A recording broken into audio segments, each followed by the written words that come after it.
সম্মানিত মুসলিয়ান ইকরাম, আমি আমার নিজেকেও আপনাদেরকে আল্লাহর তাকওয়া অবলম্বন করার অনুরোধ জানাচ্ছি।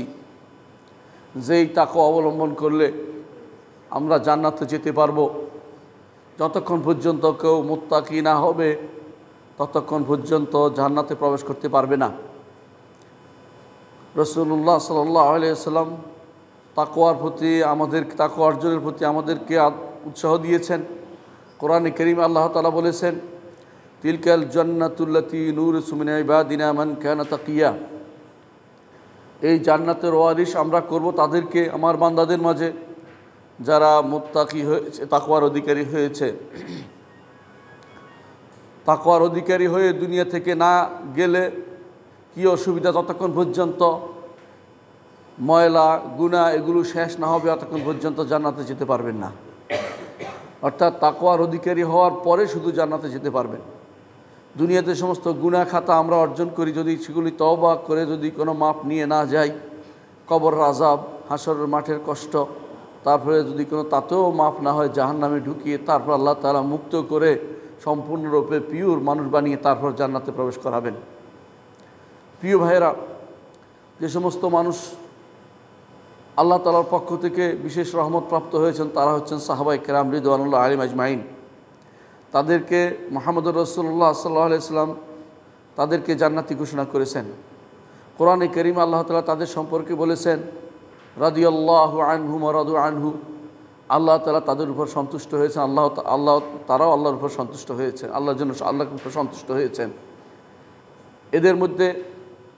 এদের মধ্যে শ্রেষ্ঠ হচ্ছিলেন আবু বকর রাদিয়াল্লাহু আনহু, আর দ্বিতীয়জন হচ্ছেন উমর ইবনুল খাত্তাব রাদিয়াল্লাহু আনহু। রাসূলুল্লাহ সাল্লাল্লাহু আলাইহি ওয়াসাল্লাম বলেছেন, ইক্তাদাউ বিল্লাযাইনি মিন বা'দি আবি বকর ওয়া ওমর।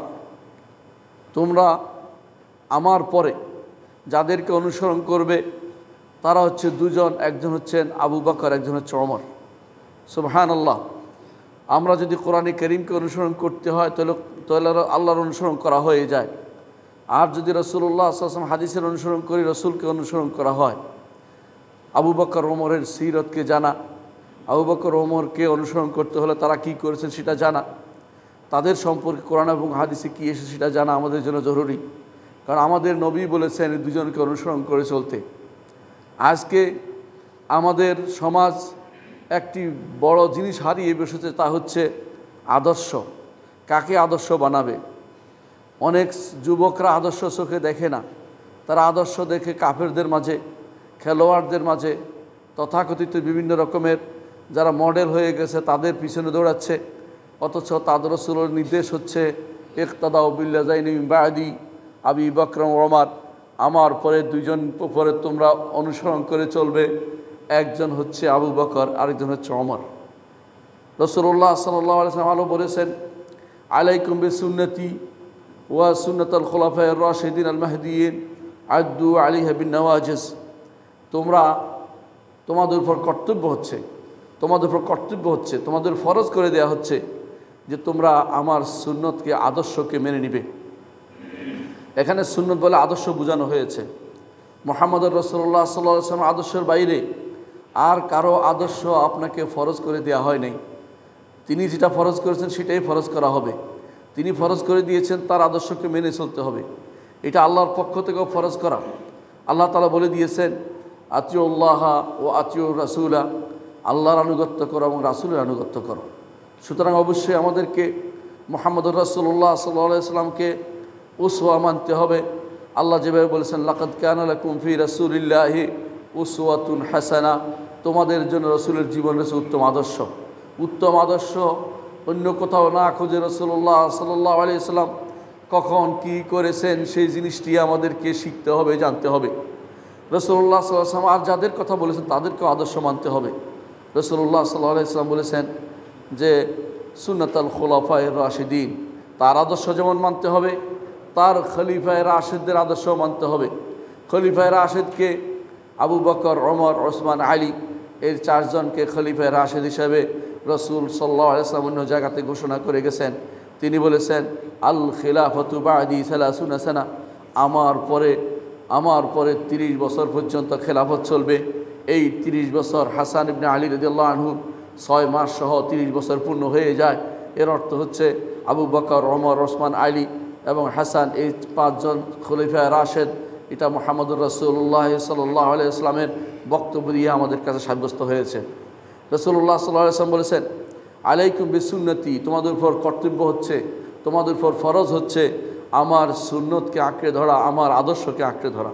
ওয়া সুন্নাতুল খুলাফায়ে রাশিদিন, এবং খলিফায়ে রাশেদদের সৎ পথে পরিচালিত, সৎ পথে নিজেরা হেদায়েতের পথে আহ্বান জানাচ্ছে, এই রকম আল মাহদিয়িন, যারা হেদায়েতের পথের দিকে মানুষকে পথ নির্দেশ করে। রাসূলুল্লাহ সাল্লাল্লাহু আলাইহি ওয়াসাল্লাম পরে মিন বাদি, আমার পরে যে খলিফারা আসবে তাদের অনুসরণ করতে তিনি বলেছেন। মুহাম্মদুর রাসূলুল্লাহ সাল্লাল্লাহু আলাইহি ওয়াসাল্লামের পরে খলিফারা আসবে তিনি ভবিষ্যৎবাণী করেছেন। এটা হচ্ছে গায়েবী সংবাদ, এটা আমাদেরকে তিনি জানিয়েছেন, যেভাবে তিনি জানিয়েছেন সেভাবে হয়েছে। এটা কি এই দ্বীনের সত্যতার উপরে একটি প্রমাণ নয়? এটা কি মুহাম্মদুর রাসূলুল্লাহ সাল্লাল্লাহু আলাইহি ওয়াসাল্লাম তিনি যে সত্য নবী তার কি প্রমাণ নয়? যেভাবে তিনি বলেছেন সেভাবেই সব কিছু হয়েছে।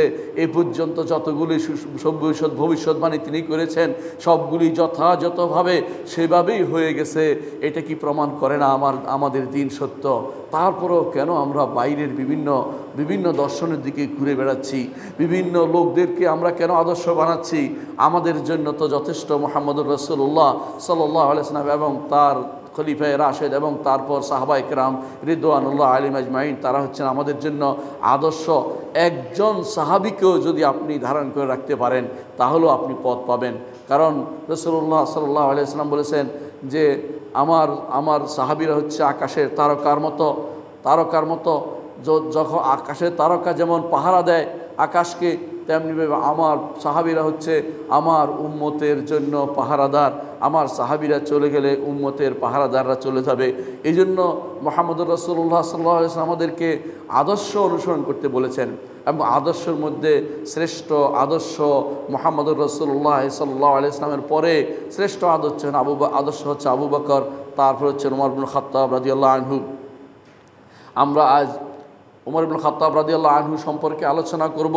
তিনি হচ্ছেন দ্বিতীয় খলিফায়ে রাশেদ, তিনি হচ্ছেন আমিরুল মুমিনিন, তার কুনিয়ত হচ্ছে আবু হাফস এবং তার লকব হচ্ছে আল ফারুক। ওমর ইবনে খাত্তাব রাদিয়াল্লাহু আনহু তিনি হক নিয়ে জিহাদ করেছেন, আল্লাহর জন্য কোনো তিরস্কারকে সামান্যতম কোনো ভ্রুক্ষেপ করেননি, ভয় পাননি। আর তিনি ইসলামকে প্রকাশ করেছেন, তার মাধ্যমে আল্লাহ তাআলা হক এবং বাতিলকে পার্থক্য করে দিয়েছেন। এই জন্য মুহাম্মদুর রাসূলুল্লাহ সাল্লাল্লাহু আলাইহি ওয়াসাল্লাম তাকে আল ফারুক নামে তাকে অভিহিত করেছেন। সম্মানিত মুসলিয়ানে কেরাম, এ হচ্ছেন ওমর ইবনে খাত্তাব রাদিয়াল্লাহু আনহু।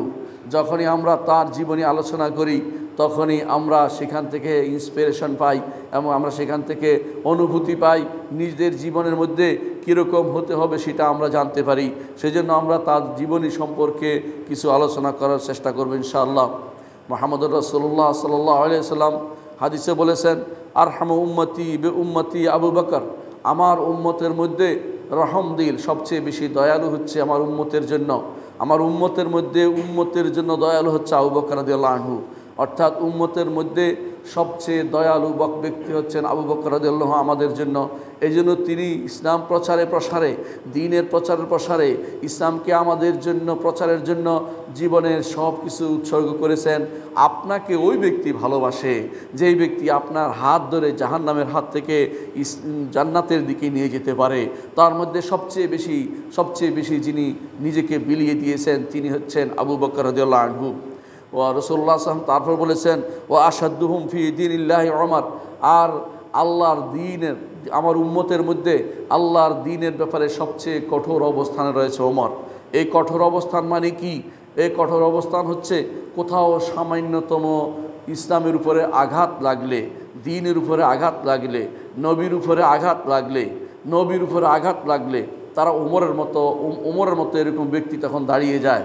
আপনারা দেখেছেন যখনই মুহাম্মদুর রাসূলুল্লাহ সাল্লাল্লাহু আলাইহি ওয়াসাল্লাম কোনো মুনাফিকের সম্পর্কে আলোচনা করেছেন তখনই ওমর দাঁড়িয়ে বলতেন, দানি ইয়া রাসূলুল্লাহ আদরিবু উনকা হাযার রাজুল, হে আল্লাহর রাসূল আমাকে ছেড়ে দিন, আমি এই লোকের গর্দান নামিয়ে ফেলবো। এইভাবে ওমর রাদিয়াল্লাহু আনহু সব সময় তার মজলিসে অতন্দ্র প্রহরের মতো ছিলেন। যখনই কেউ এরকম মারাত্মক কোনো ভুল করত, যা দেখতে মনে হতো নিফাকের মতো, মুহাম্মদুর রাসূলুল্লাহ সাল্লাল্লাহু আলাইহি ওয়াসাল্লামের সামনে আবু বকর ওমর রাদিয়াল্লাহু আনহু দাঁড়িয়ে বলতেন, ইয়া রাসূলুল্লাহ, আমাকে অনুমতি দিন তার গর্দানটা নামিয়ে ফেলি। এতটুকু সাহসী ব্যক্তি ছিলেন ওমর ইবনুল খাত্তাব রাদিয়াল্লাহু আনহু। আল্লাহর দ্বীনের ব্যাপারে সামান্যতম ছাড় তিনি কখনো পছন্দ করতেন না, এবং তিনি অনুমোদন করতেন না যে কেউ আল্লাহর দ্বীনের ব্যাপারে সামান্যতম ছাড় দিবে। অনুরূপভাবে আমরা জানতে পারি আল্লাহর পক্ষ থেকে তার যে সমস্ত সুসংবাদ এসেছে, তিনি হচ্ছে আল্লাহ তাআলা তাকে জান্নাতের সুসংবাদপ্রাপ্ত একজনের মধ্যে ঘোষণা করেছেন। রাসূলুল্লাহ সাল্লাল্লাহু আলাইহি ওয়াসাল্লাম বলেছেন, আবু বকর ফিল জান্নাহ ওয়া ওমর ফিল জান্নাহ। তারপর তিনি 10 জনের নাম ঘোষণা করেছেন। তাহলে প্রথমে আবু বকরের কথা বলেছেন, তারপর ওমর ইবনুল খাত্তাব রাদিয়াল্লাহু আনহুর কথা ঘোষণা করেছেন। অন্য এক হাদিসে রাসূলুল্লাহ সাল্লাল্লাহু আলাইহি ওয়াসাল্লাম বলেন, বাইনা আনা নাইম, আমি ঘুমন্ত অবস্থায় ছিলাম, রাআইতুনি ফিল জান্নাহ, আমি নিজেকে জান্নাতে দেখতে পেলাম। অর্থাৎ তিনি স্বপ্নে জান্নাতে তিনি বিচরণ করতে গিয়েছিলেন। ফাইজা ইমরাতুন তাতাওয়াদ্দা ইলা জানিবি কাসরিন, আমি দেখতে পেলাম একটি নারী, সে একটি বিশাল অট্টালিকার সামনে ওযু করছে। কুলতু লিমান হাযাল কাসর, আমি জিজ্ঞাসা করলাম এই বিশাল অট্টালিকা, এই বিশাল রাজত্ব কার? ক্বালু লি ওমর, আমাকে জানানো হলো এটা হচ্ছে ওমর ইবনুল খাত্তাব রাদিয়াল্লাহু আনহু। আল্লাহু আকবার, জান্নাতে তার অট্টালিকার ঘোষণা দুনিয়াতে বসেই তিনি পেয়ে যাচ্ছেন। ফাযাকারতু গায়রাতাকা, রাসূলুল্লাহ সাল্লাল্লাহু আলাইহি ওয়াসাল্লাম বললেন, আমি অট্টালিকার দিকে তাকালাম, তারপর আমি তোমার আত্মমর্যাদা বোধের দিকে চিন্তা করলাম। ওমর রাদিয়াল্লাহু আনহু বলছেন, আমি তোমার আত্মমর্যাদা বোধকে চিন্তা করলাম। ফা ওয়াল্লাইতু মুদবিরান, সেখান থেকে চলে আসলাম। কারণ আমি যদি আগে ঢুকে যাই, তুমি যদি বলো যে আমার জন্য আরেকটা বানাতে হবে, এই জন্য আমি সেখান থেকে চলে আসলাম। এটা হচ্ছে রাসূলুল্লাহ সাল্লাল্লাহু আলাইহি ওয়াসাল্লামের বাণী। ফাবাকা ওমর রাদিয়াল্লাহু কেঁদে দিলেন। ওয়াকালা, এবং বললেন, আলাইকা আগার ইয়া রাসূলুল্লাহ, হে আল্লাহ রসুল, আপনার উপরে আমি আত্মমর্যাদাবোধ দেখাবো? আপনি যদি আমার কসরে ঢুকতেন আমি তো কখনো নারাজ হতাম না। এটা হচ্ছে মুহাম্মদুর রাসূলুল্লাহ সাল্লাল্লাহু আলাইহি ওয়াসাল্লামের বাণী। তা থেকে আমরা কি বুঝতে পারি? আমরা জানি মুহাম্মদুর রাসূলুল্লাহ সাল্লাল্লাহু আলাইহি ওয়াসাল্লাম যা স্বপ্নে দেখেন তাই ওয়াহি। এর অর্থ হচ্ছে তিনি যা দেখেছেন তা সত্য, এবং ওমর রাদিয়াল্লাহু আনহু তিনি জান্নাতি একজন মানুষ, এবং তার জন্য আল্লাহ তাআলা বিশাল বিশাল জান্নাতের সে অট্টালিকাগুলো তৈরি করে রেখেছেন, এবং সেটা এত সুন্দর যে মুহাম্মদুর রাসূলুল্লাহ সাল্লাল্লাহু আলাইহি ওয়াসাল্লাম সেখানে যাওয়ার চিন্তাও সেটা করেছিলেন। তারপর তিনি ওমর রাদিয়াল্লাহু আনহুর আত্মমর্যাদা বোধের চিন্তা করে তিনি সেখানে ঢুকেননি। এটাও প্রমাণ করে ওমর রাদিয়াল্লাহু আনহু একজন জান্নাতি মানুষ। এই জান্নাতি মানুষ দুনিয়ার বুকে ঘুরে বেরিয়েছে বিশাল সময়। আপনারা একটু চিন্তা করে দেখুন কেমন লাগে। সাহাবায়ে কেরামের মতো মানুষগুলো দুনিয়ার বুকে হেঁটে চলেছে, অথচ জান্নাতে তাদের অট্টালিকা রয়ে গেছে। তারা সেখানে দুনিয়ার বুকে জান দিয়ে দিয়েছে, জান্নাতে তাদের বাড়িঘর রয়ে গেছে। তারা দুনিয়ার বুকে হেঁটে চলেছে, জান্নাতের তাদের হুর এবং তাদের যে সমস্ত সেবকরা থাকবে তারা তাদের অপেক্ষায় রয়েছে। জান্নাতের নারীরা তাদের জন্য বলে বেড়াচ্ছে, কেন তোমরা দূরে আছো, কেন তোমরা দূরে আছো। যেমনটি ইমাম তিরমিজি তার হাদিসে বর্ণনা করেছেন, তোমাদের কাছে কিছুদিনের মেহমান হিসেবে রয়ে গেছে, চিরেই তারা আমাদের কাছে চলে আসবে। এ হচ্ছে যারা দুনিয়াতে থেকে জান্নাতের সুসংবাদ প্রাপ্ত হয়েছেন, তাদের মধ্যে ওমর ইবনুল খাত্তাব রাদিয়াল্লাহু আনহু একজন। ওমর ইবনুল খাত্তাব রাদিয়াল্লাহু আনহু তিনি সাহাবায়ে কেরামের মধ্যে আলেম বলে বিবেচিত হতেন, এবং তাদের মধ্যে সবচেয়ে জাহেদত্তর দুনিয়া বিমুখ মানুষ ছিলেন। কেমন ছিলেন? রাসূলুল্লাহ সাল্লাল্লাহু আলাইহি ওয়াসাল্লাম তিনি বলেন বাইনা আনা নাইম, একদিন আমি ঘুমিয়েছিলাম, শারিবতু, আমি তখন পান করেছিলাম লবণ, দুধ পান করেছি, হাত্তা আনজুর রাইয়া ইয়াজরি ফি আসফারি, এত বেশি দুধ পান করলাম যে আমি দেখতে পেলাম যে নখের নিচ দিয়েও যেন দুধ প্রবাহিত হচ্ছে। অর্থাৎ মানুষ সাধারণত বেশি পান করলে মনে করে আমার সারা শরীর দুধ ভরে গেছে। রাসূলুল্লাহ সাল্লাল্লাহু আলাইহি ওয়াসাল্লাম বলেন যে আমি স্বপ্নে এরকম দুধ পান করলাম। সুম্মা নাওয়ালতু ওমর, তারপর আমি দুধের পেয়ালাটা ওমর ইবনে খাত্তাব রাদিয়াল্লাহু আনহুকে দান করলাম। ওমর রাদিয়াল্লাহু এই কথা বলার পর সাহাবায়ে কেরাম বললেন, ইয়া রাসূলুল্লাহ, আপনি এই স্বপ্নের কি তাবির করবেন? কারণ স্বপ্নে একটা তাবির লাগে। এই কি তাবির করছেন? রাসূলুল্লাহ সাল্লাল্লাহু আলাইহি ওয়াসাল্লাম বললেন, আল ইলম, অর্থাৎ রাসূলুল্লাহ সাল্লাল্লাহু আলাইহি ওয়াসাল্লাম তিনি যে এলেমটা পেয়েছেন, এই এলেমের বাকি অংশ তিনি ওমর ইবনে খাত্তাব রাদিয়াল্লাহু আনহুকে আল্লাহ তাআলা দিয়েছেন, তিনি নিজ হাতে সেটা তুলে দিয়েছেন। এই জন্য আলেম যদি দেখতে হয় ওমর ইবনে খাত্তাব রাদিয়াল্লাহু আনহুকে আপনি দেখবেন। ওমর ইবনে খাত্তাব রাদিয়াল্লাহু আনহু এমন সব মাসআলা ইস্তেমবাত করেছেন, কিয়ামত পর্যন্ত এই মাসআলাগুলোকে বলা হবে আল মাসআলাতুল উমারিয়া অথবা আকদিয়াতুল উমর, ওমরের বিচার এবং ওমরের ফয়সালা, ওমরের নীতি, ওমরের আদর্শ। ওমর রাদিয়াল্লাহু আনহু এটা করেছে, ওমর রাদিয়াল্লাহু আনহু এটা করেছে, কিয়ামত পর্যন্ত সেটা আদর্শ হিসেবে থাকবে। কারণ এই ইলম আর কাউকে আল্লাহ তাআলা দেননি, যেটা রাসূলুল্লাহ সাল্লাল্লাহু আলাইহি ওয়াসাল্লামের পরে আল্লাহ তাআলা ওমর ইবনে খাত্তাব রাদিয়াল্লাহু আনহুকে প্রদান করেছিলেন। রাসূলুল্লাহ সাল্লাল্লাহু আলাইহি ওয়াসাল্লাম অন্য হাদিসে তিনি বলেছেন, বাইনা আনা নাইম, একদিন আমি ঘুমন্ত অবস্থায় ছিলাম, রাআইতুন নাস আলাইয়া ওয়া হুম আলাইহিম কুমুসুন, আমি মানুষদেরকে দেখতে পেলাম তাদের উপরে জামা কাপড় আছে, অর্থাৎ প্রত্যেকের জামা কাপড় রয়েছে। ফামিনহা মা ইয়াবলুগু সারি, কারো কারো জামা কাপড় তার তার স্তন পর্যন্ত, অর্থাৎ বেশি যায় না, নিচের দিকে যায় নাই। ওয়ামিনহা মা ইয়াবলুগু দুনা যালিকা, আরও কম, অর্থাৎ পুরো কাপড়টা পুরো ঢেকে দেয়নি তাকে। ওয়া উরদা আলাইয়া ওমর, তারপর আমার কাছে পেশ করা হলো ওমর রাদিয়াল্লাহু আনহুকে। ওয়া আলাইহি কামিসুন ইয়াজুরুহু, তার উপরে এমন একটি কাপড় এত বেশি বড় হয়েছে যে তিনি সেটাকে টেনে বেড়াচ্ছেন। ক্বালু ফামা আওয়ালতাহু ইয়া রাসূলুল্লাহ, সাহাবায়ে কেরাম বললেন, ইয়া রাসূলুল্লাহ, এটা তাবির কি? রাসূলুল্লাহ সাল্লাল্লাহু আলাইহি ওয়াসাল্লাম বললেন, আদ-দ্বীন, অর্থাৎ দিন এত বেশি পরিমাণে ওমর ইবনে খাত্তাব রাদিয়াল্লাহু আনহু গ্রহণ করেছেন যেটা অন্য কেউ গ্রহণ করতে পারেনি।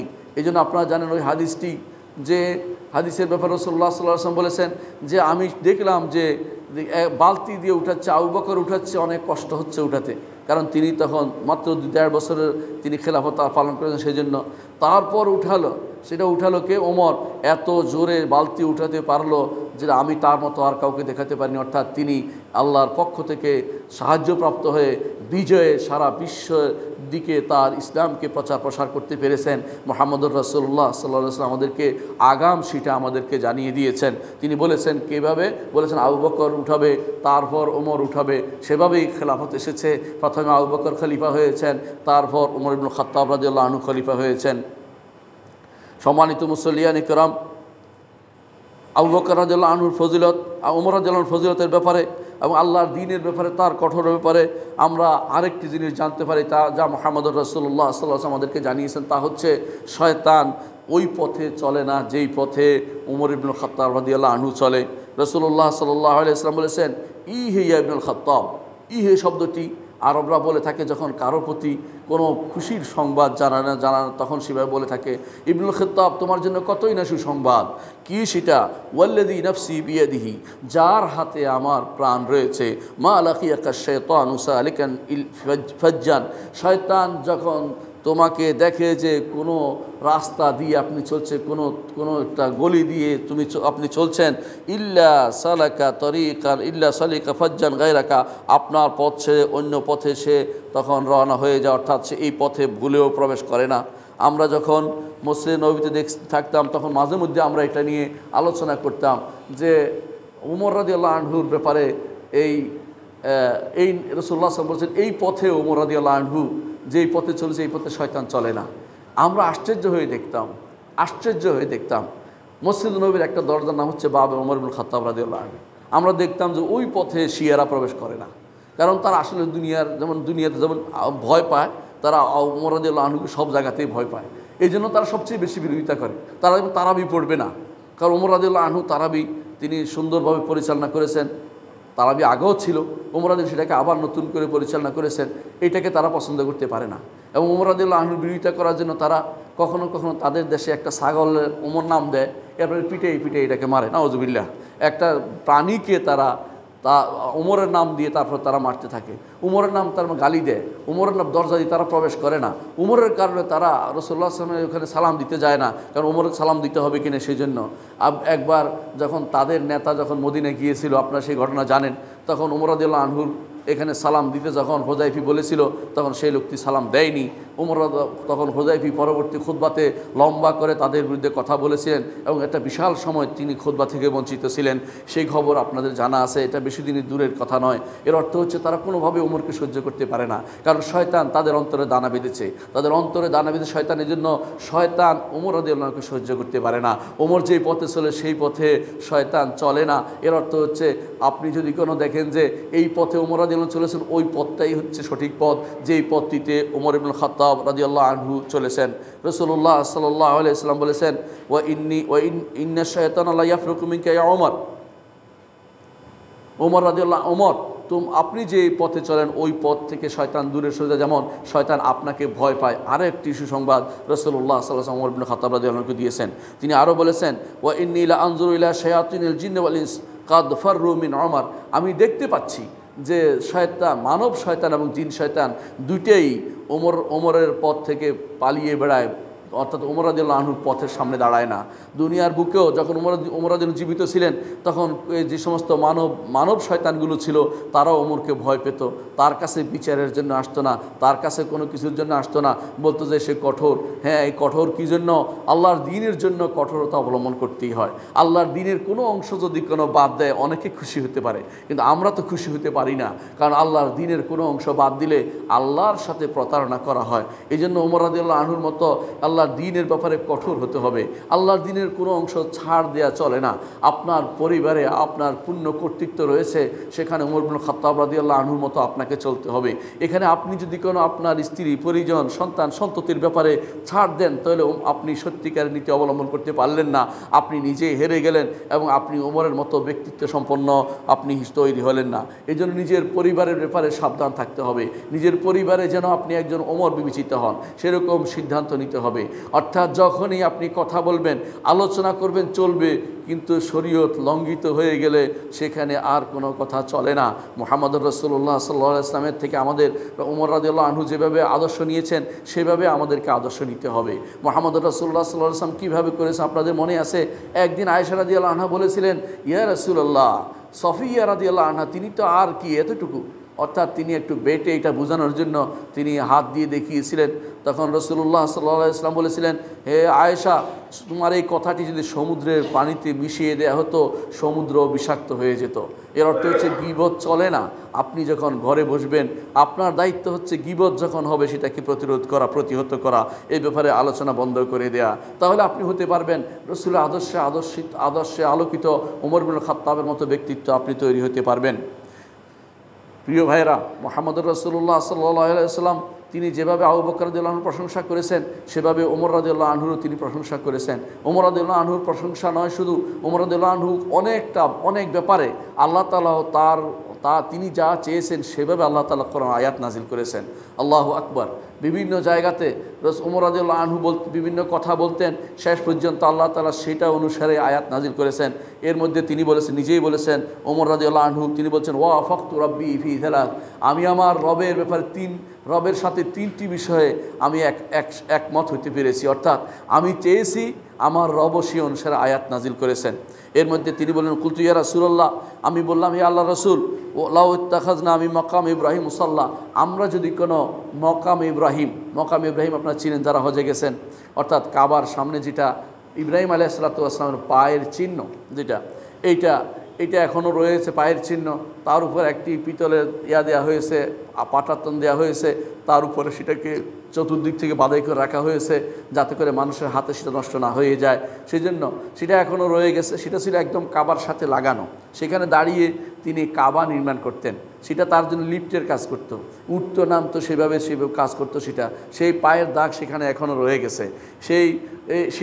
সেটা আমাদের প্রমাণ করে যে আমাদের জন্য সেটা ইমান বর্ধক, আর ইমানকে বর্ধন বাড়িয়ে দেয়। কারণ যতই দেখব আমরা এগুলি আমাদের সালফে সালিহিনের নীতি, এগুলি আমাদের নবীদের কাহিনী, নবীদের বিভিন্ন রেখে যাওয়া জিনিস, ততই আমাদের ইমান বর্ধিত হতে থাকবে। সেই হিসাবে ওমর রাদিয়াল্লাহু আনহু বলেন, ইয়া রাসূলুল্লাহ, আমরা যদি কোনো এই কাবা এবং এটার সামনে সালাত আদায় করতাম, অর্থাৎ কাবা এবং এটাকে সামনে নিয়ে যে সালাত আদায় করতাম, তাহলে কেমন হতো? ওয়াত্তাখাযু মিন মাকাম ইব্রাহিম মুসাল্লা, মাকাম ইব্রাহিমকে সামনে নিয়ে, কাবাকে সামনে নিয়ে সালাত আদায় করলে এটা যদি কোনো আমরা গ্রহণ করতে পারতাম। আল্লাহ তাআলা তখন আয়াত নাজিল করলেন, ওয়াত্তাখাযু মিন মাকাম ইব্রাহিম মুসাল্লা, আর তোমরা মাকাম ইব্রাহিমকে সামনে নিয়ে সালাত আদায় করার জন্য সেখানে তোমরা সালাত আদায় করো। তাহলে এইখানেও আল্লাহ রাসূলুল্লাহ সাল্লাল্লাহু আলাইহি ওয়াসাল্লাম রাসূলুল্লাহ সাল্লাল্লাহু আলাইহি ওয়াসাল্লামের কাছে তিনি আবদার করেছেন, আর আল্লাহ তাআলা সেখানে আয়াত নাজিল করে সেটাকে পূর্ণ করেছেন। ওই একই হাদিসের তখন ওমর রাদিয়াল্লাহু আনহু বলেন, ওয়াকুলতু ইয়া রাসূলুল্লাহ, আর আমি বললাম হে আল্লাহ রসুল, ইয়াদখুলু আলা নিসাইকাল বাররু ওয়াল ফাজির, নেককার বদকার আপনার স্ত্রীদের কাছে মাঝে মধ্যে যায়। এটা তো ঠিক না, সবাই তো স্ত্রীদের কাছে যাইতে পারে না। যদি আপনার স্ত্রীদেরকে বলতেন যে পর্দা অবলম্বন করতে, তখনও পর্দার আয়াত নাজিল হয়নি। ফানাজালাত আয়াতুল হিজাব, তখন পর্দার আয়াত নাজিল হয়েছে। কি নাজিল হয়েছে? ওয়াইজা সাআলতুমুহুন্না মাতাআন ফাসআলুহুন্না মিন ওয়ারাই হিজাব, যখন তোমরা নারীদের কাছে কোনো কিছু চাইবে তখন পর্দার অন্তরাল থেকে চাইবে, অর্থাৎ নারীরা সামনে এসে আপনার সাথে গল্প করবে, আপনার সাথে সোফা সেটে বসে গল্প করবে।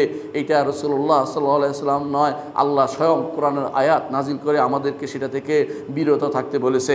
কিন্তু আমাদের সমাজ এমন হয়ে গেছে, কেউ বাসায় গেল, তাকে দেখতে আসলো না, কথা বলতে আসলো না, তার সাথে সোফা সেটে এসে আলাপ করলো না, গল্প করলো না, এটা তার জন্য অনেকের কাছে এটা কষ্টকর থেকে।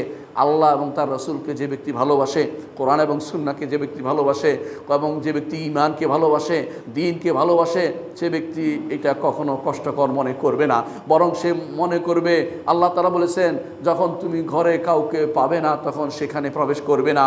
যেমন মুহাম্মদুর রাসূলুল্লাহ সাল্লাল্লাহু আলাইহি ওয়াসাল্লাম বলেছেন, মা খালা রাজুলুম বিমরাতিন ইল্লা ওয়াশ-শাইতানু সালিসুহুমা, যখনই একজন নারী একজন পুরুষের সাথে একান্তে হয়, তৃতীয় জন হয় সেখানে শয়তান। সেটা লিপ্ত হতে পারে, সেটা অন্য কোনো জায়গায় হতে পারে। বেশিক্ষণ সময় যদি কোনো নারী পুরুষ একসাথে বসে থাকে, সেখানে তৃতীয় জন শয়তান হবেই হবে, কোনো সন্দেহ নেই। যারা এর বিপরীতটা চিন্তা করে তারা নিঃসন্দেহে তারা বিভ্রান্তিতে রয়েছে। অবশ্যই সেখানে তৃতীয় জন শয়তান আসবেই এবং তার মনে বিভিন্ন রকমের কথা উকি ঝুঁকি দিবে। এই জন্য উমর রাদিয়াল্লাহু আনহু বললেন যে, ইয়া রাসূলুল্লাহ, আপনি যদি আপনার স্ত্রীদেরকে বলতেন যে হেজাব যদি নাজিল হতো, অর্থাৎ পর্দা যদি আয়াত নাজিল হতো, আল্লাহ তাআলার পক্ষ থেকে পর্দার আয়াত নাজিল হয়েছে এবং সেটা তার স্ত্রীদের জন্য খাস নয়, বরং সেটা সমস্ত উম্মতের সমস্ত নারীদের জন্য সেটা খাস। এবং সেটাকে আল্লাহ তাআলা কোরআনে কারীমে অন্যত্র বলেছেন, ওয়াকারনা ফি বুয়ুতিকুন্না ওয়ালা তাবাররাজনা তাবাররুজাল জাহিলিয়াতিল উলা, আর তোমরা তোমাদের ঘরে অবস্থান করো, জাহিলিয়াতের মতো তোমরা ঘুরে বেরিও না। আজ তাবাররুজ, ঘুরে বেড়ানো যারা নারীদের জন্য একটা মডেল হয়ে গেছে।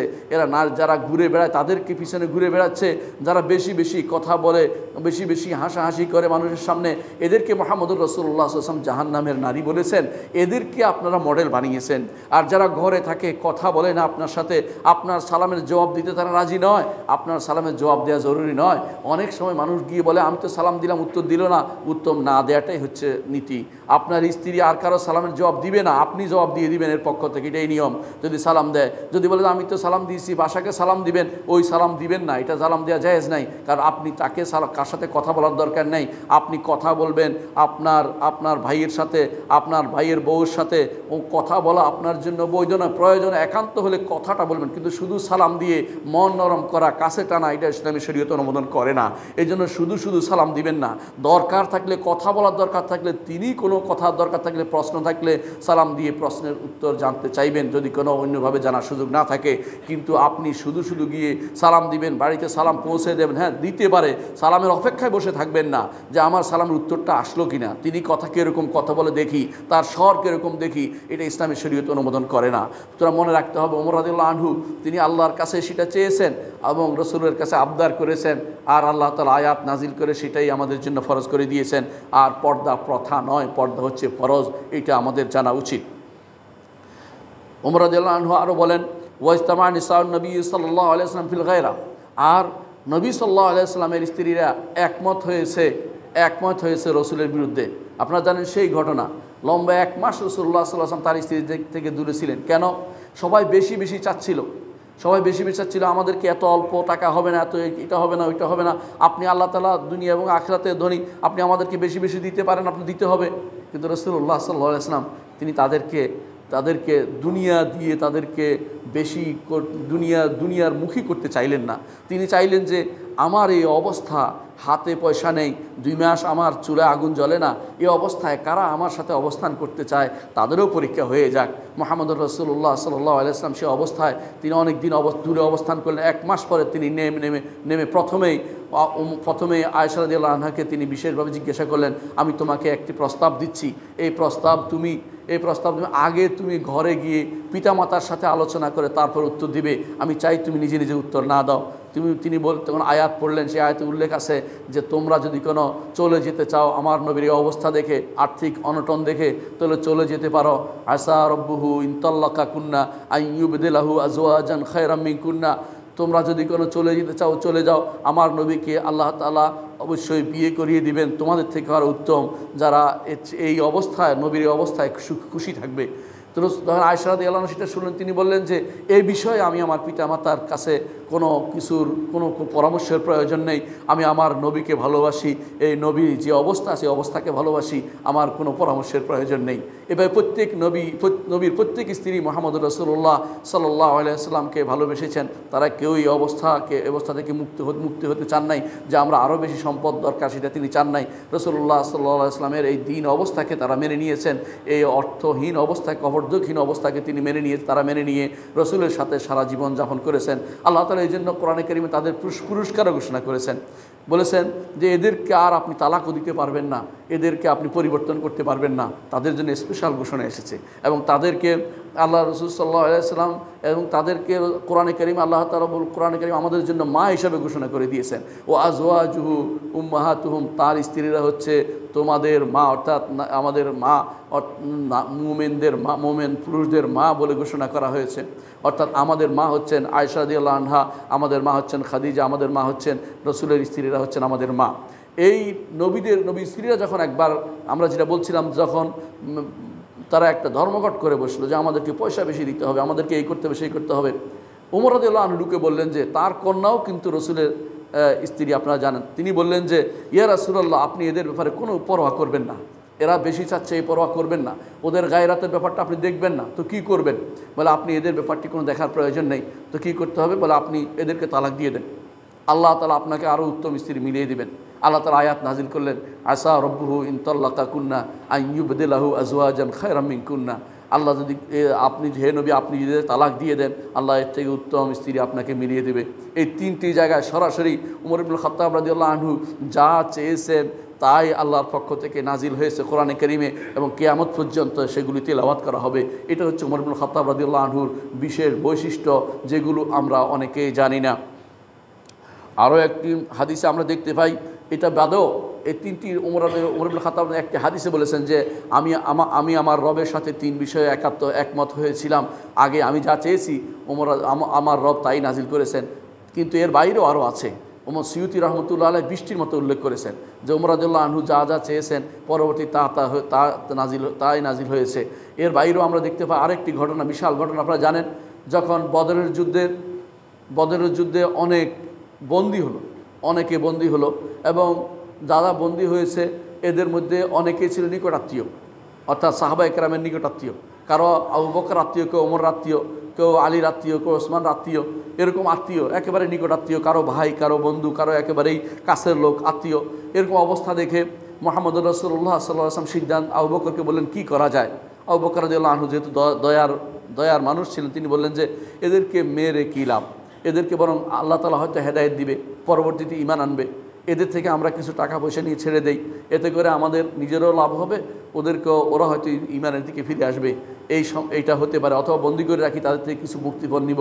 এটাই রাসূলুল্লাহ সাল্লাল্লাহু পছন্দ করলেন। আবু বকর ওমর রাদিয়াল্লাহু আনহু বলেন যে না, ঠিক নয়, এদেরকে আমরা হত্যা করব।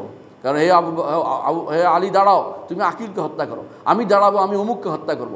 আবু বকর আপনি দাঁড়ান, অমুককে হত্যা করবেন, কারণ এরা হচ্ছে কাফের, এরা সবচেয়ে বেশি কষ্ট দিয়েছে আমাদেরকে মক্কার আল্লাহ তাআলা আমাদেরকে ফাআমকানা মিনহুম, তাদেরকে আমাদের হাতের অধীন করে দিয়েছেন, এখন আমরা তাদেরকে ছাড়তে পারি না। এই কথা বলেছেন।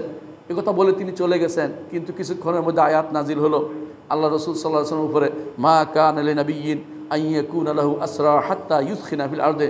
নবীর জন্য এটা ঠিক নয় যে তিনি কয়েদি করবেন, তিনি জমিনের রক্ত প্রবাহিত করে দিবেন, অর্থাৎ তাদেরকে হত্যা করাই ছিল, এটাই ছিল আল্লাহর পক্ষ থেকে বিশেষ নীতি। এটাই আল্লাহ তাআলা জানিয়ে দিলেন। রাসূলুল্লাহ সাল্লাল্লাহু আলাইহি ওয়াসাল্লাম তিনি বসে কাঁদছিলেন যে আল্লাহ তাআলা কঠিনভাবে আমাকে তিরস্কার করলেন। আবু বকরও কাঁদছেন। ওমর রাদিয়াল্লাহু আনহু ঢুকে বললেন যে ইয়া রাসূলুল্লাহ, আপনারা কেন কাঁদছেন, আমাকে বলেন, আমি যেন কাঁদতে পারি। তখন আবু বকর রাসূলুল্লাহ সাল্লাল্লাহু আলাইহি ওয়াসাল্লাম বললেন যে ওমর, তুমি কেন কাঁদবে? আল্লাহ তো তোমার কথাই আমাদেরকে জানিয়েছেন, তুমি যেটা বলেছিলে সেটাই আল্লাহ তাআলা মঞ্জুর করেছেন। আমরা যেটা চেয়েছি আল্লাহ তাআলা শেষ পর্যন্ত আমাদেরকে আফাল্লাহ আনকা, আল্লাহ আমাদের ক্ষমা করে দিয়েছেন বলেছেন, অর্থাৎ আমাদের এই কাজটাকে তিনি শেষ পর্যন্ত অনুমোদন করেছেন। কিন্তু তুমি যেটা করেছিলে, প্রথম চেয়েছিলে, সেটাই আল্লাহ তাআলার পক্ষ থেকে সেটাই তিনি নীতি হিসেবে আমাদেরকে আগে থেকে দিয়েছিলেন। এভাবে ওমর রাদিয়াল্লাহু আনহু বক্তব্য ছিল, ওমর রাদিয়াল্লাহু আনহু তার কথা ছিল যেন আল্লাহর পক্ষ থেকে মুলহাম। ইলহাম করা, স্পেশাল অন্তরের ভিতরে ঢেলে দেয়া। এই জন্য অন্য এক হাদিসে আছে রাসূলুল্লাহ সাল্লাল্লাহু আলাইহি ওয়াসাল্লাম বলেছেন, লাউ কানা বা'দি নাবিয়্যুন লাকানা ওমর ইবনুল খাত্তাব রাদিয়াল্লাহু আনহু, যদি আমার পরে কোনো নবী হতো তাহলে সেটা হয়তো ওমর ইবনুল খাত্তাব।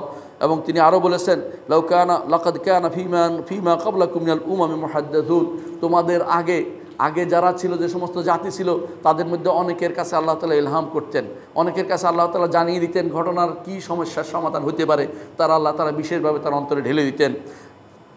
তারপর তিনি বলেছেন, ফা ইয়া কুফি উম্মতি আহাদুন ফা ইন্না ওমর, যদি আমার উম্মতের মধ্যে, রাসূলুল্লাহ সাল্লাল্লাহু আলাইহি ওয়াসাল্লাম বলছেন, আমার উম্মতের মধ্যে যদি এরকম কেউ থাকে, কীরকম হয়ে থাকে, তাহলে সে হচ্ছে ওমর ইবনুল খাত্তাব রাদিয়াল্লাহু আনহু। রাসূলুল্লাহ সাল্লাল্লাহু আলাইহি ওয়াসাল্লাম আরও বলেছেন, ইন্নাল্লাহা জাআলা আল হক আলা লিসান ওমর ওয়া কলবিহি, আল্লাহ তাআলা হককে ওমরের জিহ্বাতে রেখেছেন এবং তার অন্তরে রেখেছেন, অর্থাৎ তার অন্তরের মধ্যে হক প্রবেশ করে আর জিহ্বা দিয়ে হক শুধুমাত্র বের হয়। এটা হচ্ছে ওমর ইবনুল খাত্তাব রাদিয়াল্লাহু আনহুর বিশেষ বৈশিষ্ট্য। ওমর ইবনুল খাত্তাব রাদিয়াল্লাহু আনহুর আরেকটি বড় বৈশিষ্ট্য আপনারা সবাই জানেন, সেটা কি, যেদিন থেকে তিনি ইসলাম গ্রহণ করেছেন সেদিন থেকে ইসলাম আজিজ হয়েছে, সম্মানিত হয়েছে।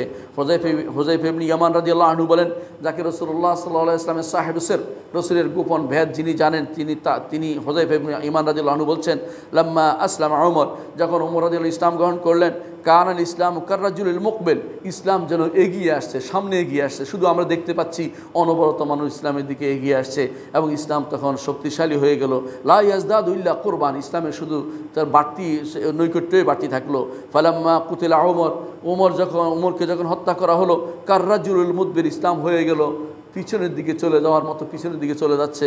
লা ইয়াজদাদু ইল্লা বুরদান, ইসলামের বিভিন্ন কর্মকাণ্ড পিছনের দিকে চলে গেল। আপনারা জানেন, তখন থেকে ওমর রাদিয়াল্লাহু আনহু পরে ওসমান রাদিয়াল্লাহু আনহু যখন খলিফা হলেন, তারপরে যখন তাকে হত্যা করা হলো, ইসলামের সেই ফিতনা যে শুরু হয়েছে, আজ পর্যন্ত সেই ফিতনা আর বন্ধ হয়নি। সারা দুনিয়াতে এই বিদ্রোহী, এই বাগীর ফিতনা সারা দুনিয়াতে এখনও চালু রয়েছে। এখনও বিভিন্ন জায়গাতে বিভিন্ন এই দাবি ওই দাবি নিয়ে ওঠা, এটা এই ফিতনাগুলো এখনও চালু রয়েছে।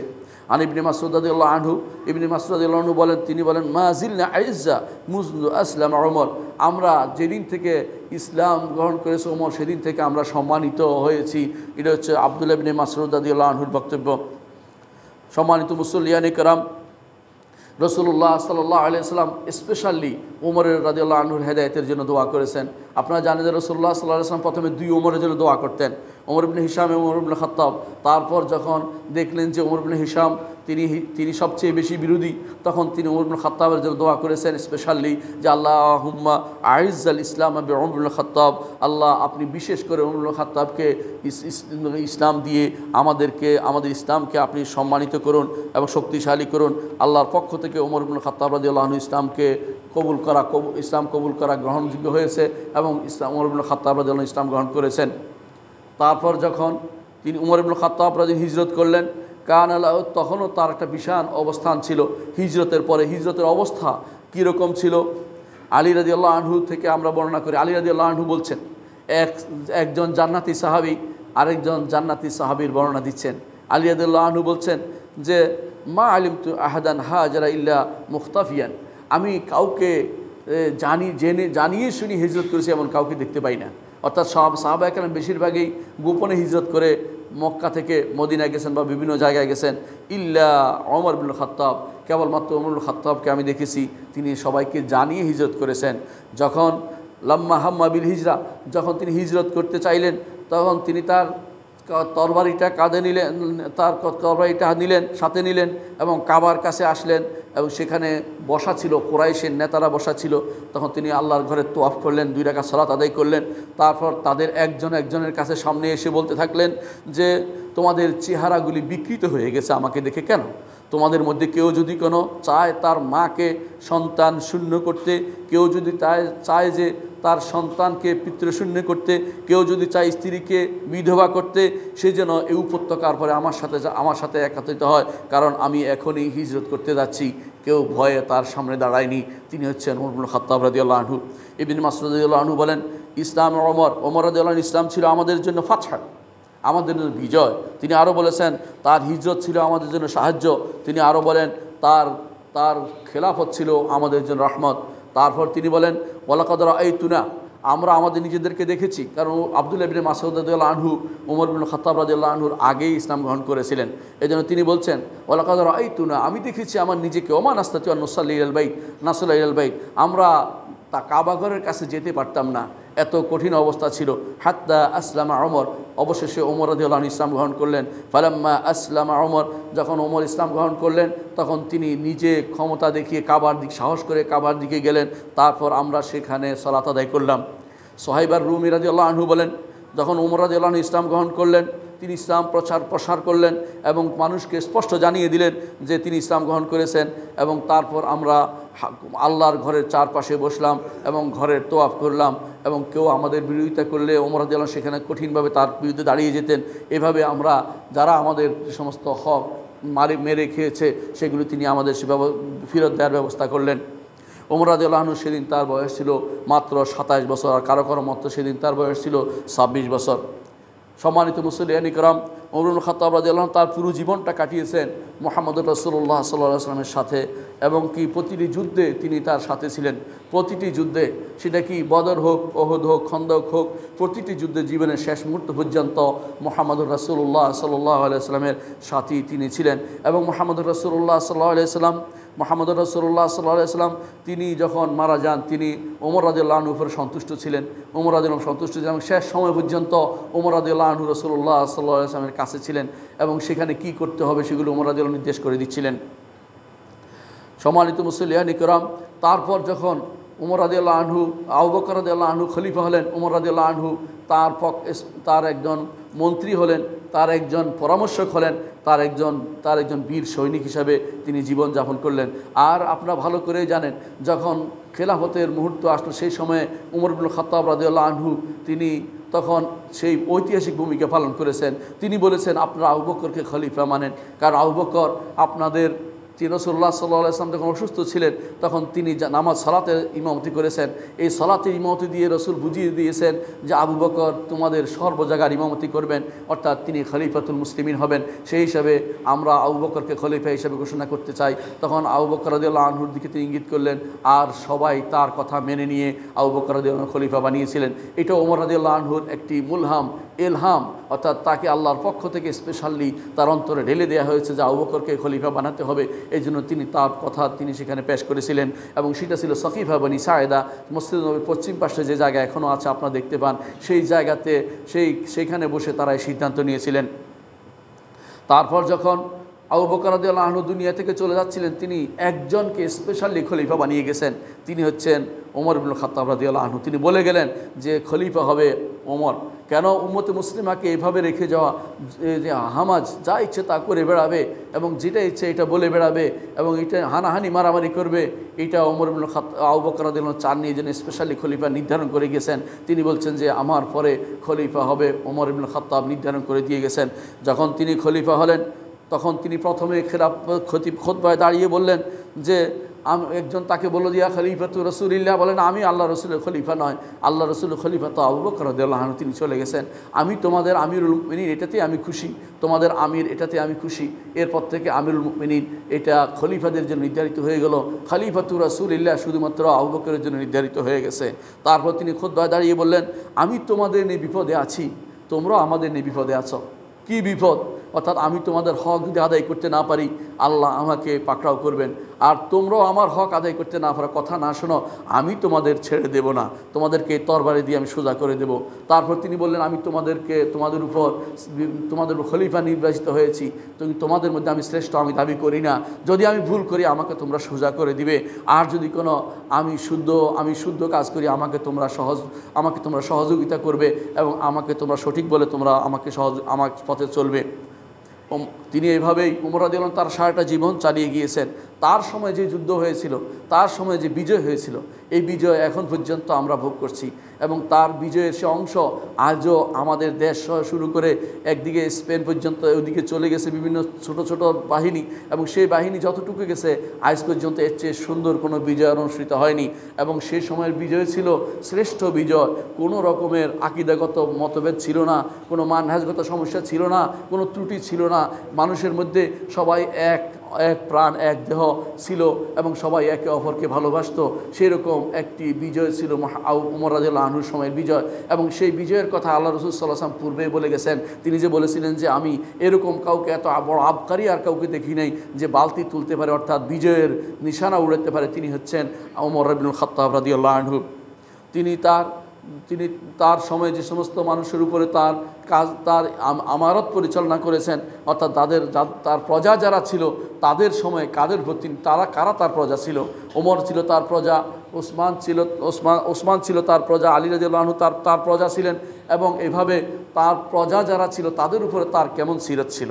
তিনি তাদের জন্য স্পেশাল ব্যবস্থাপনা করেছেন। এমনকি তিনি প্রত্যেকের জন্য রাসূলুল্লাহ সাল্লাল্লাহু আলাইহি ওয়াসাল্লামের সময়ে যারা যে স্তরে ছিল, যাকে যেরকম ছিল সেই স্তরে তাদের জন্য সেভাবে তিনি তাদের জন্য ভাগ করে দিয়েছেন। তাকে কিভাবে তাদেরকে পয়সা দিবেন রাজকোষ থেকে, সেরকম ব্যবস্থাপনা তিনি করেছেন। কিন্তু যারা পরে এসেছে, সন্তান এসেছে, তাদেরকে তিনি সেরকম করেন নাই। তিনি বলছেন তোমাদের বাবা ছিল সেরকম, তুমি তো সেরকম ছিল না, তোমাকে তো সেরকম করতে পারি না, তাহলে আমি অন্যদেরকে অপমান করা হবে। তোমাকে যদি সেরকম দেই তাহলে অন্য আনসার মুহাজির সন্তানদের অপমান করা হবে, সেটা হবে না। সেই জন্য তিনি দানের ক্ষেত্রেও তিনি তারতম্য করেছেন, যে যেটা রাসূলুল্লাহ সাল্লাল্লাহু আলাইহি ওয়াসাল্লামের সাথে যারা ছিল তাদের যেরকম হবে, তো পরবর্তী যারা ইসলামে যারা জন্মগ্রহণ করেছে, ইসলামে যারা জন্মেছে, এদেরকে সমান তাহলে দান তিনি দিতে চাননি এবং দেননি। এটা তখনকার সময়ে বলে যে আবু বকরকে দিয়েছেন, বলেন যে আবু বকর সেটা করতে পারেননি, কিন্তু আমি সেটা করেছি, সুন্দর একটা ফয়সালায় দাঁড় করিয়ে দিয়েছেন। অর্থাৎ মানুষের বালা অনুসারে, তার দ্বীনের প্রতি তার বেদা অনুসারে কতটুকু উৎসর্গ, সেটা অনুসারে তাদের জন্য তিনি ভাতার ব্যবস্থা করেছিলেন। এটাই হচ্ছে ওমর ইবনুল খাত্তাব রাদিয়াল্লাহু আনহুর একটা বিশাল কাজ। ওমর ইবনুল খাত্তাব রাদিয়াল্লাহু আনহু যখন তিনি ইরাকের সেওয়াত কেন বলা হয়, কারণ আরবের দুদু মরুভূমি, সেখানে কোনো কিছু হয় না, আর সেটা ব্যবসা করতো তারা, এবং সেখানে তারা শুধুমাত্র খেজুর গাছ ছিল, হয়তো মরুভূমিতে এই গাছ বেশি হয়, সেটা হয়েছে। কিন্তু সেওয়াত ইরাকে এসে দেখেন যে আমাদের দেশের মতো বিশাল শুধু ধান ক্ষেত, বিশাল ক্ষেত, বিভিন্ন পাট ক্ষেত, মানে বিভিন্ন রকমের ক্ষেত ওখানে আছে, মানে যেগুলো জমিন যেটাকে বলা হয়, অর্থাৎ আরবরা সবুজকে সেওয়াত বলে, কালো বলে, কারণ দেখতে অনেকটা চোখ সুন্দর হয়ে যায়, এই জন্য কালো বলে। তো সেওয়াত দেখে তারা বললো যে কী করবো এটাকে কি অন্য জায়গায় যেভাবে ভাগ করা হয়েছে মুহাজির আনসারদের মাঝে কি সেভাবে ভাগ করব? তখন বিলাল রাদিয়াল্লাহু আনহু জীবিত ছিলেন, তিনি বললেন যে ওমর ইবনুল খাত্তাব আমিরুল মুমিনিন ভাগ করে দিতে হবে, আমার অংশ আমাকে ভাগ করে দিতে হবে, মানে আমিও যুদ্ধ করেছি। তখন ওমর ইবনুল খাত্তাব রাদিয়াল্লাহু আনহু বললেন যে আমি বিলালকে বুঝাও, আল্লাহ বিলালকে বুঝিয়ে দাও যে এটা ভাগ করার জিনিস না।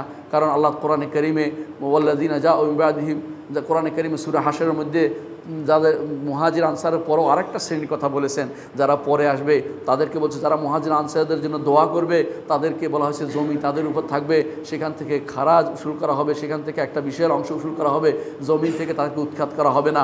এই নীতি তিনি প্রবর্তন করেন। এই নীতি আজ পর্যন্ত সারা বিশ্বে মুসলিমদের মাঝে প্রবর্তিত হয়েছে। অথচ এর আগে কোনো এলাকা দখল করলে সেই এলাকার লোকেরা তা ভাগ বটরা করে নিত, কিন্তু ওমর ইবনুল খাত্তাব রাদিয়াল্লাহু আনহু বলছেন না, তা হতে পারে না। সারা দুনিয়ার মানুষকে কি আমরা অধীন করে ফেলবো? তা নয়, সবাই তো মুসলিম, তাদেরকে তাদের জমির উপরে রাখা হবে। সেই নীতি ওমর ইবনুল খাত্তাব নির্ধারণ করে দিয়েছিলেন। ওমর ইবনুল খাত্তাব রাদিয়াল্লাহু আনহু খলিফা হওয়ার পরেও ব্যবসা করতেন, ব্যবসা করে তিনি চলতেন।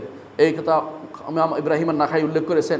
এমনকি তিনি ব্যবসা যদি অতটুকু ব্যবসা করতেন যতটুকুর কারণ তার পরিবার চলতো, এবং যখন পরিবার থেকে তার জন্য পরবর্তীতে একটা ভাতা নির্ধারণ করে দেওয়া হয়।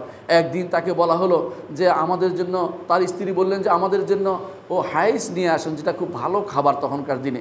তিনি বললেন যে কোত্থেকে টাকা পেলে? বলে আপনি যা দিয়েছেন আমাদেরকে, যা সেখান থেকে কিছু কমিয়ে রেখেছিলাম, আজকে আমরা হাইস খেতে আমাদের মন ধরছে। তিনি বলেছেন ও তাই নাকি? তারপর তিনি সেই টাকা বলে হিসাব করে সেটাকে বললেন যে ডেকে বললেন যে এখন থেকে এতটুকু করে প্রতি মাসে কম দিবে, কারণ এতটুকু আমার পরিবারে বেশি জমা করতে পেরেছে, এর অর্থ সেটার প্রয়োজন নাই, এতটুকু কম তোমরা আগামী মাস থেকে দিবে। তারপর সে টাকা তিনি রাজকোষে ফেরত দিলেন। তিনি সেই হাইস খাইলেন না এবং খাওয়ার চিন্তাও তিনি করলেন না। তিনি হচ্ছেন ওমর ইবনুল খাত্তাব রাদিয়াল্লাহু আনহু। তিনি রাতের বেলা বের হতেন, আপনারা জানেন, প্রজাদের অবস্থা দেখতে, স্বচক্ষে দেখতে বের হতেন। এবং তিনি এটা বলতেন, যদি ফোরাতের তীরে কোনো ছাগল না খেয়ে মারা যায়, আমি ভয় করি আল্লাহ তাআলা আমাকে জিজ্ঞাসা করবেন এই ছাগলটি কেন না খেয়ে মারা গেছে। এরকম নয়, এরকম ছিলেন না তিনি যে ঘুমিয়ে থাকবেন নিজেকে নিয়ে, সেটা নয়। তিনি সারা রাত বের হতেন, বের হয়ে দেখতেন কোথায় কী অবস্থা। সেই ঘটনাগুলি আপনাদের জানা আছে। একদিন তিনি দেখেছিলেন যে এক মেয়ে তার মায়ের সাথে ঝগড়া করছে। মা বলছে দুধে পানি দাও, মেয়ে বলছে দুধে পানি দিব না। তখন কেন বলছে, বলে ওমর কি তাকিয়ে আছে নাকি? মা বলছে, বলে ওমর তাকিয়ে না থাকলে কি হচ্ছে, ওমরের রব তো দেখছেন আমি এই কাজ করতে পারবো না। সেটা শুনে তিনি চলে গেলেন।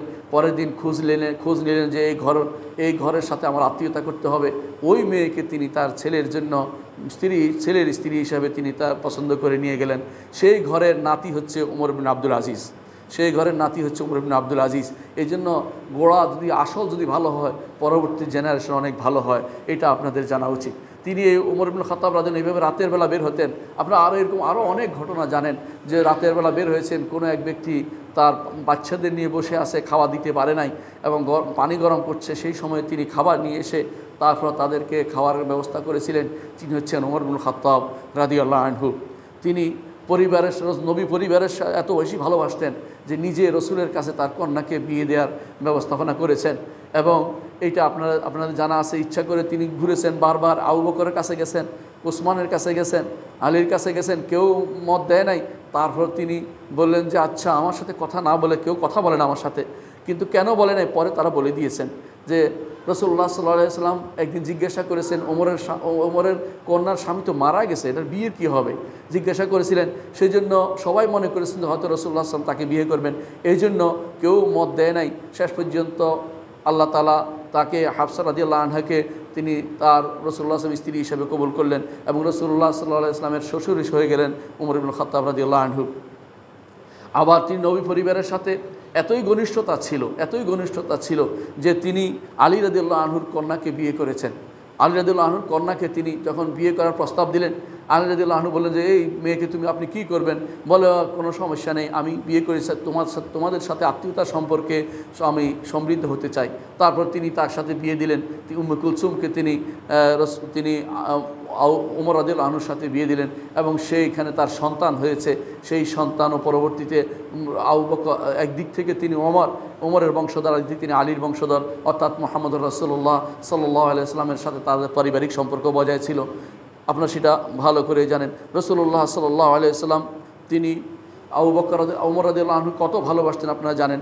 যখনই কোনো কিছু হতো তিনি বলতেন যে আবু বকর ওমর আসছে, আবু বকর ওমর গেছে। সাহাবায়ে কেরাম এটা বলতেন, আবু বকর ওমর এদিকে গেছে রসুলের সাথে, আবু বকর ওমর রসুলের সাথে এদিক থেকে বের হয়েছে, এইভাবে তারা বলতেন। অর্থাৎ সার্বক্ষণিক সাথিত্বের এই মর্যাদা ওমর ইবনে খাত্তাব রাদিয়াল্লাহু আনহুর ছিল এবং সেটা আবু বকর রাদিয়াল্লাহু আনহুর ছিল। ওমর ইবনে খাত্তাব রাদিয়াল্লাহু আনহু জীবনের শেষের দিকে তিনি তিনি আল্লাহর কাছে দোয়া করতেন, আল্লাহ আমাকে আপনার পথে শহীদ করুন এবং আপনার শহরে আমার মৃত্যু দেন। শেষ পর্যন্ত সেটা বাস্তবায়ন হয়েছিল। আপনারা জানেন যে মুগীরা ইবনে শুবার এক দাস ছিল, সে কামারের কাজ করত। তো সে বলল, একদিন এসে বলল যে ওমর আমাকে বেশি আমার উপর বেশি ধার্য করা হয়েছে, টাকা পয়সা বেশি ধার্য করা হয়েছে, মুগীরার পক্ষতে আপনি কিছু বলেন। ওমর বলতে কত ধার্য করা হয়েছে? এত। বলতে এটা বেশি না, এই সবাই তো এরকমই দিচ্ছে। ওই ব্যক্তিটা খেপে গিয়ে বলে তোমাকে আমি দেখে নেব। ওমর রাদিয়াল্লাহু আনহু বললেন যে এ তো আমার প্রতি খারাপ ধারণা করতেছে, কিছু একটা করবে মনে হচ্ছে। কিন্তু সবাই বলে যে কিছু করতে পারবে না, আমরা তো দেখছি। কিন্তু ওনার অন্তরে আল্লাহ তাআলা সেটা ঢেলেই দিলেন যে ওইটাই করবে মনে হচ্ছে। তিনি যখন সালাতে আসছিলেন, বললেন সালাত করে আসছিলেন, অর্থাৎ সালাত দাঁড়ানোর জন্য ডাকছিলেন, কাতার পার হচ্ছিলেন, এমন সময় সে দাঁড়িয়েছিল একটা এই দুই ফলা একটা দিয়ে সেটা দিয়ে তার শরীর পুরোটা ঢুকিয়ে দিলেন এবং ওমর রাদিয়াল্লাহু আনহু আর কথা বলতে পারলেন না। তিনি একজনকে দাঁড় করিয়ে দিলেন সালাতের জন্য, আব্দুর রহমান ইবনে আউফকে সালাতে দাঁড় করিয়ে দিলে তিনি পড়ে গেলেন এবং এই অবস্থায় তাকে দুধ পান করানো হলো। দুধ বেরিয়ে গেল তার পেট থেকে। তখন সবাই বলল যে, সেই সময় বলল যে তা আপনার আর বাঁচার কোনো সুযোগ নেই। আপনাকে বলল যে আমাকে মনে হয় এই মুগীরার দাসটাই কাজ করেছে। খুঁজে দেখে যে হ্যাঁ মুগীরার দাস পালাচ্ছে। সবাই তাকে সেদিন আরও 13 জন শহীদ হয়েছিলেন। সবাই তাকে পাকড়াও করতে গেছে, সবাইকে সে বেপরোয়াভাবে সবাইকে সে হত্যা করেছে। সে হচ্ছে আবু লুলুয়া, সে ফাইরুজ আর এই মাজুসি ছিল, অগ্নি উপাসক ছিল। ইরানের লোকেরা তার এখন সম্মান করে, তার জন্য বিশাল করে তার জন্য একটা মাজার বানিয়েছে। সেখানে তারা তার নাম দিয়েছে বাবা সুজাউদ্দিন, যে দিনের বড় বাহাদুর ব্যক্তি। আলী ওমর রাদিয়াল্লাহু আনহুকে যে শাহাদতের মর্যাদা যিনি তার মাধ্যমে হাতে পেয়েছে, এই মাজুসিকে তারা পূজা করে, চিন্তা করে দেন তার মজুসিকে তারা সম্মান করে, এরকম কাজ তারা ইসলামের বিরোধিতা করার জন্য সেগুলি আজও করে যাচ্ছে। অথচ আমাদের কিছু ভাই বন্ধু না জেনে ইরানের প্রশংসা করছে, ইরানের দ্বীনের প্রশংসা করছে, ইরানের কোনো কর্মকাণ্ড দেখলে খুশি হয়ে যাচ্ছে। এগুলি সবই হচ্ছে লোক দেখানো। আপনারা যদি কোনো ভিতরের সংবাদ জানেন তাহলে আশ্চর্য হবেন, এরা বেশিরভাগই ইহুদি এবং নাসারাদের সাথে তাদের পরিপূর্ণ তাদের আত্মার সম্পর্ক বিরাজমান, এবং তারা ইহুদি নাসারা চায় যে কোনো মূল্যে সুন্নিদের হাত থেকে ক্ষমতা নিয়ে শিয়াদের হাতে দিতে, যাতে করে মুসলিমদের ক্ষমতা চলে যায়। সম্মানিত মুসলিয়ান ইকরাম, আপনারা জানেন যে তার খেলাফত ছিল 10 বছর 6 মাস, 10.5 বছরের মতো তিনি আল্লাহর পথে শহীদ হয়েছেন। এবং তারপরে তিনি যারা খেলাফতের দায়িত্বভার দিয়ে গেছেন 6 জনের উপরে, যাদের উপর মুহাম্মদ রাসূলুল্লাহ সাল্লাল্লাহু আলাইহি ওয়াসাল্লাম খুশি হয়ে মারা গেছেন, জান্নাতি এই 6 জনের উপর দায়িত্ব দিয়ে গেছেন। রাসূলুল্লাহ সাল্লাল্লাহু আলাইহি ওয়াসাল্লাম সবসময় বলতেন, নি'মার রাজুল আবু বকর, নি'মার রাজুল ওমর, কতই না উত্তম ব্যক্তি আবু বকর, কতই না উত্তম ব্যক্তি ওমর। এই জন্য সবসময় আলী রাদিয়াল্লাহু আনহু যখন তার শহীদ হয়ে তখন কেঁদে বলেছিলেন যে আমি সবসময় আপনার মতো আমল নিয়ে যেতে চাইতাম, আপনি তো দুনিয়া থেকে চলে গেলেন, আমি কাকে এখন সামনে রাখবো? এটা হচ্ছে আলী রাদিয়াল্লাহু আনহুর বক্তব্য। অথচ শিয়ারা সে আলী রাদিয়াল্লাহু আনহুকে ওমরের বিরুদ্ধে দাঁড় করায়, এবং ওমরকে আলী রাদিয়াল্লাহুর বিরুদ্ধে দাঁড় করায়। তাদের মতো এরকম নিকৃষ্ট চরিত্রের লোক আর কেউ হতে পারে না। সম্মানিত মুসলিয়ান ইকরাম, আকুলু কাউলি হাযা ওয়া আস্তাগফিরুল্লাহ লি ওয়া লাকুম ওয়া লিসাইরিল মুসলিমিন ফাস্তাগফিরু ইন্নাহু হুয়াল গাফুরুর রহিম।